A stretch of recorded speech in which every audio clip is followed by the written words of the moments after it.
പറയുന്നു ഞാനും രാധയും ഒരുമിച്ച് കഴിയുന്നില്ല എന്ന്. ഞങ്ങളുടെ വിവാഹവും നടന്നിട്ടില്ല.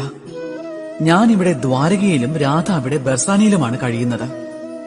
എന്നിട്ടും ഇത്രയും പ്രണയം എങ്ങനെയാണെന്ന്, ഈ ബന്ധം എങ്ങനെ നിലനിൽക്കുന്നുവെന്ന് ഞാൻ നിങ്ങളോട് അത് ലളിതമായി പറഞ്ഞു തരാം.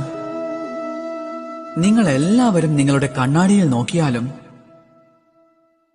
എന്നിട്ട് രണ്ട് കണ്ണുകളിലേക്കും നോക്കി നിങ്ങൾ ചോദിക്കൂ, അതായത് രണ്ട് കണ്ണുകളും ഒരുമിച്ച് അടയുന്നത് എന്തുകൊണ്ടാണെന്ന്, ഒരുമിച്ച് തുറക്കുന്നതും എന്തുകൊണ്ടാണെന്ന്, പിന്നെ ഒരുമിച്ചാണ് ഉറങ്ങുന്നത്, മാത്രമല്ല ഒരുമിച്ചാണ് കരയുന്നതും. ആജീവനാന്തം ഒരു വ്യക്തിയുമായുള്ള ബന്ധം ഉറപ്പായും കാത്തുസൂക്ഷിക്കാനാകും, ആ വ്യക്തിയെ കണ്ടില്ലെങ്കിൽ പോലും.